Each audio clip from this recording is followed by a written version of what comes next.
वास्तव न्यूज में स्वागत है आपका। मैं सत्तार। विजयपुर शहर में वकील रवि मेलिन मनी का एक्सीडेंट का हादसा तो बताया जा रहा है। कुछ लोगों का ये शक जताता है ये एक्सीडेंट नहीं है, एक्सीडेंट के नाम पर एक हत्या। अब यहाँ पर बहुत सारे लोग विजयपुर शहर में इतने डर गए हैं, इतने भयभीत हो गए हैं ताकि इंसाफ के लिए लगने वाले वकीलों की इस तरह मौत होने लग गई तो आखिर इंसाफ दिलाएगा कौन। और दूसरी बात यह है ताकि रवि मेलिन मनी सिर्फ 3 साल हो गए थे वकील बनकर, अभी उनकी प्रैक्टिस शुरू थी मगर उससे पहले ही इनकी मौत हो गई। आखिर शक तो यह जताया जाता था मगर एक तो बड़े सीनियर वकील तो नहीं है ताकि बड़े बड़े खून खराबे मर्डर के केस, बड़े बड़े ऐसे कौन से भी केस अगर होते तो ये शक जताया जाता था ताकि कोई दुश्मन इनका खून कर दिया हो, मगर ऐसा कोई भी बात ऐसी नहीं है। जो अभी अभी नए वकील थे ये, मगर इस तरह से इनका खून हो गया या फिर एक्सीडेंट हो गया, अब ये सर दर्द की बात हो गई। मगर रवि मेलिन मनी विजयपुर जिला इंडी तालुका के अगर खेड़ के रहने वाले थे मगर उन्होंने सोच लिया था ताकि वकील बनकर इंसाफ के लिए लड़ सकूं या कोई सपना देखा हुआ ताकि विजयपुर शहर में आकर वकील बनकर कुछ करने के लिए, कुछ नाम के लिए, किस इंसाफ के लिए लड़कर कुछ बनना चाहते थे मगर उनकी एक ख्वाहिश या तो कोई सपना होता था, अब वो सपना अधूरा रह गया, अब वो इस दुनिया में नहीं रह गए। अब तो पुलिस की तहकीकात भी इसी पर जुट गई है ताकि ये एक्सीडेंट है या फिर इसके एक्सीडेंट के तरह से प्री प्लान करके इसे मार दिया गया। अब तो सिर्फ आधे घंटे में ये हादसे का मामला हो गया ताकि एक कोई तेज रफ्तार में गाड़ी आकर टकरा कर चली गई और लोगों को धूल की तरह उड़ गई गाड़ी। इतना भी समझ में नहीं आ गया ताकि एक्सीडेंट के हादसे भी ऐसे हो जाते हैं दिन दहाड़े में, तो इतनी तेज रफ्तार से गाड़ी चली गई। अब तक उस तेज रफ्तार की गाड़ी के पीछे पुलिस पड़ गई। अब उसी कारण विजयपुर शहर के जिला बार एसोसिएशन के वकील के संगठन अब यही आक्रोश व्यक्त करते हैं, यही मनवी पत्र देते हैं ताकि सरकार को धिक्कार कहते हुए भी ऐसा कहते हैं ताकि कोई भी सिक्योरिटी वकीलों को नहीं है, ताकि कोर्ट से वकीलों ने जाकर घर पर वापस लौटते हैं ये बिल्कुल ही गारंटी नहीं रह गई, ये वकीलों का कहना है। दूसरी बात, इतनी कर्तव्य जितना निभाते हैं उतना पत्रकार भी निभाते हैं मगर उनको भी कोई भी सिक्योरिटी नहीं है। पुलिस वालों को तो ड्रेस होता है, कमर पे गन होती है और उनके पास पावर होता है, और हमारे पास तो सिर्फ कलम होता है और वकीलों के पास भी कलम ही होता है मगर सिक्योरिटी बिल्कुल ही नहीं होता। अगर इसके लिए कर्नाटक सरकार हो या केंद्र सरकार हो, वकीलों के लिए, पत्रकारों के लिए अगर कोई सिक्योरिटी अगर दे देंगे तो इस देश को संभालने में और भी मजबूत होने वाले सबसे पहले 4 अंक कहने वाले वो पत्रकार है। अभी ऐसा हो गया है किसी के लिए सच्चाई भी लिखना इतना मुश्किल हो गया है ताकि छोटे मोटे गुंडों का बहुत ही चर्चे होते रहते हैं मगर फिर भी पत्रकार भी अब इतना मुसीबत झेलना पड़ता है ताकि वकीलों का जितना है कर्तव्य उससे भी ज्यादा पत्रकारों का भी होता है मगर सिक्योरिटी देना, सरकार इसका फैसला लेना जरूरी पड़ता है। अगर यहाँ पर इस जो रवि का यहाँ पर लाश देखेंगे तो लोग इतने डर कर भयभीत हो गए, अब इतना वायरल हो गया है फिर वीडियो ताकि देखते ही लोग परेशान हो जा रहे हैं ताकि वकीलों का, पुलिस वालों का ना जाने कैसे कैसे हमले, कैसे कैसे मौत के जो बातें सुनना पड़ता है। आज विजयपुर गुम्मट नगरी में हिल गए हैं लोगों की सोच। देखेंगे क्या कहते हैं वकीलों का संगठन से एक रिपोर्ट।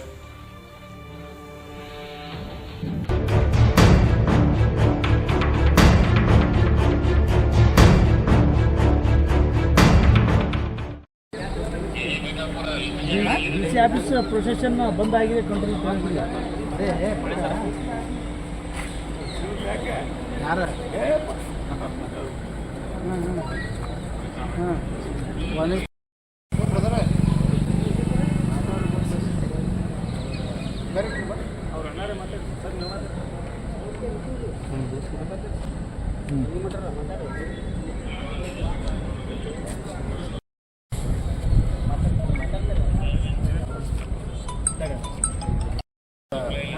ಸದಸ್ಯರಾದ ರವಿ ಎಸ್ ಮೇಲಕೇರಿ ಕಳೆದ 2 ವರ್ಷಗಳಿಂದ ಜೂನಿಯರ್ಶಿಪ್ ಮಾಡ್ತಾಯಿದ್ರು ಸಂಘದಲ್ಲಿ.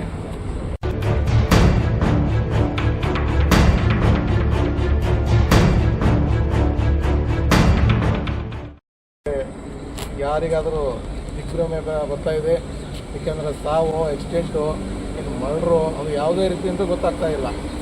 ಆ ರೀತಿಯಂಥ ಬೆಳವಣಿಗೆ ಒಳಗೆ ಈ ರೀತಿ ಆಕ್ಸಿಡೆಂಟ್ ಆಗಿದ್ದು ನೋಡಿ ಎಲ್ಲ ವಿಜಯಪುರ ನಗರದ ಸದಸ್ಯರು ಕೂಡ ಎಲ್ಲರೂ ಗಾಬರಿ ಆಗುವಂಥ ಪರಿಸ್ಥಿತಿ ಅದ. ಅದಕ್ಕೆ ಸರ್ಕಾರಿ ಆಡಳಿತ, ಪೊಲೀಸ್ ಅಧಿಕಾರಿಗಳಾಗಲಿ ಯಾವುದೇ ಆಗಲಿ ಅಂಥವ್ರನ್ನ ಹಿಡಿದಿಂದ ಅವರಿಗೆ ದಂಡನೆ ಶಿಕ್ಷೆಯನ್ನು ಮಾಡಬೇಕು. ಬೆಳಗ್ಗೆ ಅಂಥವ್ರಿಗೆ ಅವಕಾಶ ಕೊಡಬಾರ್ದು ಸಮಾಜದಲ್ಲಿ ಅನ್ನುವಂಥ ಕಳಕಳಿಯ ಮನವಿ ಈ ಸಂಘದಿಂದ ಆಗ್ಯದ. ಆಮೇಲೆ ಈ ಸಂಘದಿಂದ ಕೂಡ ಒಂದು ಠರಾವ್ ಪಾಸ್ ಮಾಡಲಿಕ್ಕೆ ಆಗ್ಯದ. ಅಂಥವರು ಮರ್ಡ್ರ್ ಅಂತ ಆಗಿದ್ದೇ ಆದ್ರೆ ಅಂಥ ಶಿಕ್ಷಿತ ಇವರನ್ನು ಅವ್ರನ್ನ ಗಲ್ಲಿಸಲಿಕ್ಕೆ ಅವಕಾಶ ಮಾಡಿಕೊಡ್ಬೇಕು. ಅವ್ರ ಪರವಾಗಿ ಯಾರೂ ವಕಾಲತ್ತು ಕೂಡ ವಹಿಸಬಾರ್ದು ಸಂಘದಲ್ಲಿ ಅಂತ ಒಂದು ನಿರ್ಣಯದೊಂದಿಗೆ ಠರಾವ್ ಪಾಸ್ ಮಾಡಲಿಕ್ಕಾಗ್ಯದ. ಅದೇ ರೀತಿ ಅವರಿಗೆ ನ್ಯಾಯ ಒದಗಿಸ್ಕೊಡ್ಬೇಕಂತೇಳಿ ಈ ಡಿ ಸಿ ಅವರಿಗೆ ಒಂದು ಸರ್ಕಾರಕ್ಕೆ ಮನವಿ ಮಾಡಲಿಕ್ಕೆ ನಾವು ಬಂದಿದ್ದೇವೆ ಇವತ್ತಿನ ದಿವಸ ಅಂತೇಳಿ ಸಂಘದ ಉಪಾಧ್ಯಕ್ಷರು ಎಸ್ ಪಿ ಆಗಿರ್ತಾರೆ.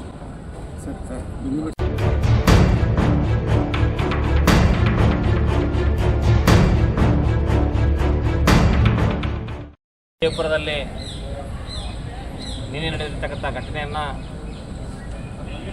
ನಮ್ಮ ಜಿಲ್ಲಾ ವಕೀಲರ ಸಂಘವು ತೀವ್ರವಾಗಿ ಖಂಡಿಸಿದೆ. ಇವತ್ತು ಬೆಳಗ್ಗೆಯಿಂದ ನಾವೆಲ್ಲ ವಕೀಲರು ಆ ಘಟನೆಯನ್ನು ಖಂಡಿಸಿ ಕಾರ್ಯಕಲಾಪಗಳಿಂದ ನಾವು ದೂರುಳಿದಿದ್ದೇವೆ. ಅಂದರೆ ನ್ಯಾಯಾಲಯದ ಕಾರ್ಯಕಲಾಪಗಳನ್ನು ದೂರುಳಿದಿದ್ದೇವೆ. ವಿಶೇಷವಾಗಿ ಆ ಪ್ರಕರಣವನ್ನು ಪೊಲೀಸರು ಭೇದಿಸಬೇಕು, ಅದರ ಸತ್ಯತೆಯನ್ನು ತೆಗಿಬೇಕು. ವಿಶೇಷವಾಗಿ ಈಗಂತೂ ಸಾಕಷ್ಟು ಇನ್ಫಾರ್ಮೇಷನ್ ಟೆಕ್ನಾಲಜಿ ಆಗ್ತಿದೆ. ಅಲ್ಲಲ್ಲಿ CCTV ಕ್ಯಾಮ್ರಾಗಳಿವೆ, ಬೇರೆ ಬೇರೆ ಎಲ್ಲ ಬ್ಯಾಂಕ್ನಲ್ಲಿ ಬೇರೆ ಬೇರೆ ಕಡೆ ಇರ್ತವೆ. ಅಂಥವುಗಳೆಲ್ಲ ಸಂಶೋಧನೆ ಮಾಡಿ ಈ ಪ್ರಕರಣ ಸತ್ಯ ಏನು ಅನ್ನೋದನ್ನು ಭೇದಿಸಬೇಕು ಅನ್ನೋದನ್ನು ನಾವು ವಿನಂತಿಸ್ತೇವೆ. ನಮಗೆ ವಿಶ್ವಾಸ ಇದೆ, ಖಂಡಿತವಾಗಿ ಪೊಲೀಸ್ ಇಲಾಖೆಯವರು ಅದನ್ನು ಜಾಲವನ್ನು ಭೇದಿಸ್ತಾರೆ. ಅದು ಏನಿದೆ, ನಿಜವಾದ ಘಟನೆ ಏನಿದೆ ಅದನ್ನು ಕಂಡು ಹಿಡಿತಾರೆ ಅಂತಕ್ಕಂಥ ವಿಶ್ವಾಸ ಇದೆ. ಆ ವಿಶ್ವಾಸದಿಂದ ನಾವೀಗ ಶಾಂತಿಯುತವಾಗಿರ್ತಕ್ಕಂಥ ಒಂದು ಹೋರಾಟವನ್ನು ಮಾಡ್ತಾ ಇದ್ದೇವೆ. ಬರ್ತಕ್ಕಂಥ ದಿನಗಳಲ್ಲಿ ದಯವಿಟ್ಟು ನಮಗೆ ಇದು ವಕೀಲರ ಮೇಲೆ ನಡೆದಿರ್ತಕ್ಕಂಥ ಏನು ಇವತ್ತು ಆರೋಪಗಳು ಬರ್ತವೆ ಸಮಾಜ ಜನರ ಮಧ್ಯದಲ್ಲಿ ಏನೇನು ಬರ್ತವೆ ಅದನ್ನೆಲ್ಲ ಪೊಲೀಸರು ಪರಿಗಣಿಸಿ ದಯವಿಟ್ಟು ಈ ಪ್ರಕರಣ ಶೀಘ್ರವಾಗಿ ಭಾಳ ತೀವ್ರ ಪ್ರಕರಣ ಅಂತ ತಿಳ್ಕೊಂಡು ಅದರ ಮೇಲೆ ಸೂಕ್ತವಾದ ತನಿಖೆ ಮಾಡಬೇಕು. ನಾನೊಂದು ಪೊಲೀಸ್ ಇಲಾಖೆಗೆ ಒಂದು ಮನವಿ ಮಾಡ್ತೇನೆ. ಇದಕ್ಕಾಗಿ ಒಂದು ವಿಶೇಷವಾಗಿರ್ತಕ್ಕಂಥ ತಂಡವನ್ನು ರಚನೆ ಮಾಡಬೇಕು. ನಮ್ಮ ಭಾರತದ ಪರವಾಗಿ ನಾವು ವಿನಂತಿಸ್ತೇವೆ. ವಿಶೇಷವಾಗಿರ್ತಕ್ಕಂಥ ಒಂದು ತಂಡವನ್ನು ಮಾಡಿ, ತನಿಖಾ ತಂಡವನ್ನು ಮಾಡಿ ಆ ತನಿಖೆ ಮೂಲಕ ಇದರ ಸತ್ಯಾಸತ್ಯ ಹೊರತರಬೇಕು ಅಂತ ಕೇಳ್ಕೊಳ್ತೀವಿ. ಮತ್ತು ನಮ್ಮ ವಕೀಲರ ಮೇಲೆ ಆಗಿರ್ತಕ್ಕಂಥ ಯಾವುದೇ ಘಟನೆ, ಕಾನೂನು ಬಾಹಿರ ಘಟನೆ, ಅದು ಏನೇ ಆಗಿದ್ರು, ಯಾವ ಸೆಕ್ಷನ್ ಅಟ್ರಾಕ್ಟ್ ಆಗ್ತಾ ಇದ್ದರೂ ಸಹ ಅದೆಲ್ಲ ನಾವು ಖಂಡಿಸ್ತೇವೆ. ಯಾಕಂದರೆ ವಕೀಲ ವೃತ್ತಿ ಮುಗಿಸಿ ಹೋಗುವ ಮುಂದೆ ಆಗುವಂಥ ಘಟನೆಗಳು ವಕೀಲ ಕೆಲಸದ ವ್ಯಾಪ್ತಿಯಲ್ಲಿ ಬರ್ತವೆ. ಮುಂಜಾನೆ ಕೋಟ್ ಹಾಕ್ಕೊಂಡು ಮನೆಯಿಂದ ಹೊಳ್ಳಿ ಹೋಗುವವರೆಗೂ, ಮನೆವರೆಗೂ ಹೋಗುವವರೆಗೂ, ಆಫೀಸ್ವರೆಗೂ ಹೋಗುವವರೆಗೂ ವಕೀಲ ವೃತ್ತಿಯ ಕೆಲಸ ಅಂತ ಬರ್ತದೆ. ವಕೀಲ ವೃತ್ತಿ ಕೆಲಸದಲ್ಲಿ ಒಂದು ಸಣ್ಣ ಯಾರೇ ದೊಡ್ಡದೇ ಅಪರಾಧ ಮಾಡಲಿ, ಸಣ್ಣ ಅಪರಾಧ ಮಾಡಿ ವಕೀಲರ ಮೇಲೆ ಮಾಡ್ತಕ್ಕ ಹಲ್ಲೆ, ಈಗ ವಕೀಲರ ಮೇಲೆ ದೌರ್ಜನ್ಯ ನಡೀತಕ್ಕಂಥ ಕಾಯ್ದೆ ವಿರುದ್ಧ ವ್ಯಾಪ್ತಿಯಲ್ಲಿ ಸಹ ಇದು ಬರ್ತದೆ ಅಂತಕ್ಕಂಥದ್ದನ್ನು ಕೂಡ ನಾವು ಸಾರ್ವಜನಿಕ ಹೇಳಲಿಕ್ಕೆ ಇಷ್ಟಪಡ್ತೀವಿ. ಆದ್ದರಿಂದ ಒಬ್ಬ ಯುವಕನ ನಿನ್ನೆ ಆಗಿರ್ತಕ್ಕಂಥ ಏನು ಪ್ರಕರಣ ಇದೆ ಅದನ್ನು ಖಂಡಿತವಾಗಿ ಕೂಡ ಪೊಲೀಸರು ಭೇದಿಸ್ತಾರೆ ಅಂತಕ್ಕಂಥ ವಿಶ್ವಾಸ ಇದೆ. ಒಂದು ಭೇದಿಸದಿದ್ದರೆ ಬರ್ತದ ದಿನಗಳಲ್ಲಿ ಭಾರತೀಯರು ಮತ್ತೆ ಬೇರೆ ಬೇರೆ ರೀತಿಯ ಹೋರಾಟ ಮಾಡ್ತಕ್ಕಂಥದ್ದು ಅನಿವಾರ್ಯ ಆಗ್ತದೆ. ಆದ್ದರಿಂದ ಎಚ್ಚೆತ್ತು ಸಾರ್ವಜನಿಕರಲ್ಲಿ ಮೂಡಿರ್ತಕ್ಕಂಥ ಏನು ವಾತಾವರಣ ಇದೆ ಅದರ ಬಗ್ಗೆ ಪೊಲೀಸರು ಕ್ಲಾರಿಫಿಕೇಶನ್ ಕೊಡಬೇಕು ಅಂತಕ್ಕಂಥ ಮನವಿಯನ್ನು ಕೂಡ ನಮ್ಮ ಭಾರತೀಯರು ಮಾಡಿ ನಾವು ಇವತ್ತು ಬೆಳಗ್ಗೆಯಿಂದ ಎಲ್ಲರೂ ದೊಡ್ಡ ದೊಡ್ಡ seniors, all juniors, youth advocates ಎಲ್ಲರೂ ಸೇರಿಕೊಂಡು ನಮ್ಮ ಬಾರಲ್ಲಿ ದೊಡ್ಡ ಮೀಟಿಂಗನ್ನು ಮಾಡಿ ಈ ಘಟನೆ ಖಂಡಿಸಿದ್ದೇವೆ. ಜನರಿಗೆ ಸಾರ್ವಜನಿಕರಿಗೆ ತೊಂದರೆ ಆಗುತ್ತದೆ ಅನ್ನೋ ಕಾರಣಕ್ಕೆ ನಾವು ದೊಡ್ಡ ಪ್ರಶ್ನೆ ಮಾಡಿಲ್ಲ. ಯಾಕಂದರೆ ಇದು ಸತ್ಯಾಸತ್ಯ ಹೊರಗೆ ಬರಬೇಕು. ಇನ್ನು ತನಿಖೆ ನಡೀತದೆ. ತನಿಖೆ ನಡೆಯುವಾಗ ಆ ತನಿಖೆಗೆ ಯಾವ ರೀತಿ ಹೊರಗೆ ಬರ್ತದೋ ಆಮೇಲೆ ಅದು ಬಂದ ನಂತರ ಮುಂದಿನ ಪ್ರಶ್ನೆ ಮಾಡ್ತೀವಿ ಅಂತ ಹೇಳಿ ಇಲ್ಲಿಗೆ ನಮ್ಮ ಇನ್ನೊಬ್ಬ ನ್ಯಾಯವಾದಿಗಳು ಮಾತಾಡ್ತಾರೆ. ನ್ಯಾಯಕ್ಕಾಗಿ ಹೋರಾಟ ಮಾಡುವಂಥ ಒಬ್ಬ ಯುವ ನ್ಯಾಯವಾದಿ, ನ್ಯಾಯಕ್ಕಾಗಿ ಹೋರಾಟ ಮಾಡುವಂಥ ಯುವ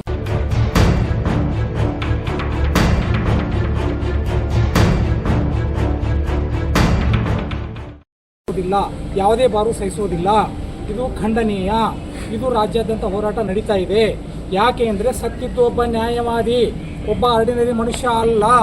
ಅವನು ಬೆಳಗ್ಗೆ ಗುಡ್ ಮಾರ್ನಿಂಗ್ ಅಂತ ಹೇಳ್ತಾನೆ, ಸಾಯಂಕಾಲ ಅವನು ಡೆಡ್ ಬಾಡಿ ನೋಡ್ತಾ ಇದ್ದೀವಿ. ಏನ್ರಿ ಇದು ಅರ್ಥ?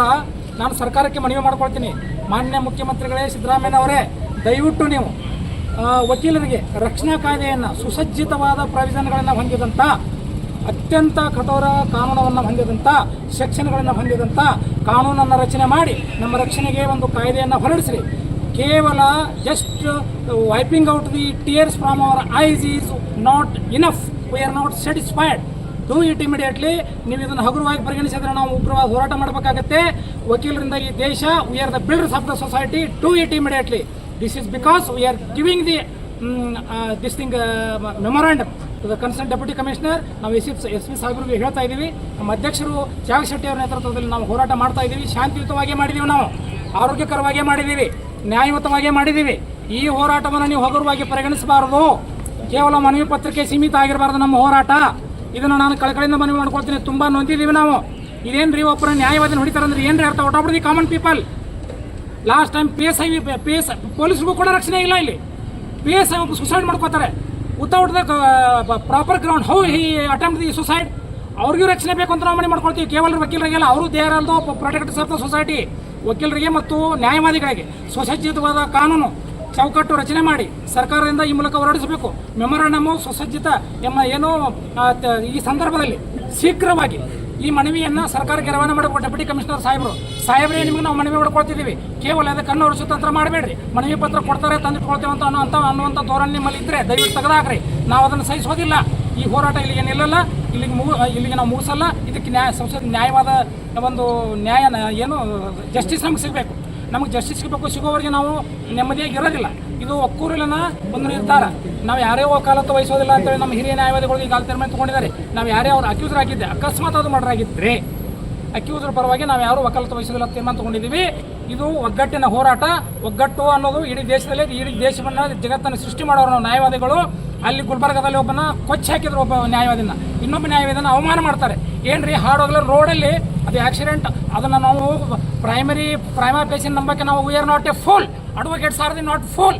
V are brilliants, we are learned, we are well educated, we are giving the relief to the public. This is not easy matter. Take it as serious. Thank you. My name is Dr. S.R. Talewad Patil. I am the committee management member of our district bar association. Thank you. ಸರ್ಕಾರಕ್ಕೆ ಮನವಿ ಪತ್ರ ಸಲ್ಲಿಸುತ್ತದೆ.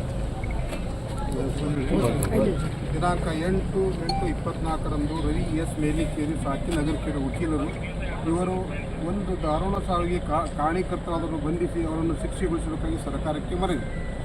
ವಿಜಯಪುರ ನಗರದಲ್ಲಿ ವಕೀಲರ ಮೇಲೆ ನಡೆದ ಮತ್ತು ಅವರ ಅನುಮಾನಾಸ್ಪದ ಸಾವಿಗೆ ಕಾರಣರಾದವರನ್ನು ಇಂಥ ಹೀನ ಕೃತ್ಯಕ್ಕೆ ಸಹಕರಿಸಿ ಸಹಕಾರ ಕೊಟ್ಟವರನ್ನು ದಂಡನೀಯವಾಗಿ ಶಿಕ್ಷಲು ಮತ್ತು ಖಂಡಿಸಲು ವಿಜಯಪುರ ನ್ಯಾಯವಾದಿಗಳ ಸಂಘ ಉಗ್ರವಾಗಿ ಖಂಡಿಸುತ್ತಾ ದುರ್ಘಟನೆ ಬಗ್ಗೆ ಕಾರಣರಾದವರನ್ನು ಬಂಧಿಸಿ ಶಿಕ್ಷಿಸಬೇಕೆಂದು ಸರ್ಕಾರದ ಮೇಲೆ ಒತ್ತಡ ಹೇರುತ್ತಾ ಮೇಲ್ಕಂಡ ಪ್ರಕರಣಕ್ಕೆ ಸಂಬಂಧಿಸಿದವರ ಬಗ್ಗೆ ಕರುಣೆ ತೋರದೆ ಸಂಘದ ಯಾವತ್ತೂ ನ್ಯಾಯವಾದಿ ಸದಸ್ಯರು ಅವರ ಪರವಾಗಿ ವಾದ ಮಾಡಲು ವಕೀಲ ಪತ್ರವನ್ನು ಹಾಕಬಾರದು ಅಂತ ಸಂಘದ ಸದಸ್ಯರಿಂದ ಒಕ್ಕೂರಿನಿಂದ ನಿರ್ಣಯಿಸಲಾಯಿತು. ಮತ್ತು ಇವತ್ತಿನ ನ್ಯಾಯಾಲಯಗಳ ಕಾರ್ಯಕ್ರಮದಿಂದ ದೂರ ಉಳಿದು ಸರ್ಕಾರ ಮತ್ತು ಪೊಲೀಸ್ ಇಲಾಖೆಯಿಂದ ಸಮಗ್ರ ರೀತಿಯಲ್ಲಿ ತನಿಖೆ ಪ್ರಕರಣವನ್ನು ವಿಚಾರಿಸಬೇಕಂತ ಮನವಿ. ಮೇಲ್ಕಂಡ ಪ್ರಕರಣಕ್ಕೆ ಸಂಬಂಧಿಸಿದ ಸಂಘದ ಸದಸ್ಯರು ಹೆಚ್ಚಿನ ಸಂಖ್ಯೆಯಲ್ಲಿ ಉಪಸ್ಥಿತರು ಸಂಘಟನೆ ಈ ಮುಖಾಂತರ ನಾವು ಇದು ಜಿಲ್ಲಾಧಿಕಾರಿಗಳಿಗೆ ನಮ್ಮ ಸಂಘದ ಮನವಿ ಸರ್ಕಾರಕ್ಕೆ ನಾವು ಮನವಿಯನ್ನು ಕೊಡ್ತೀವಿ.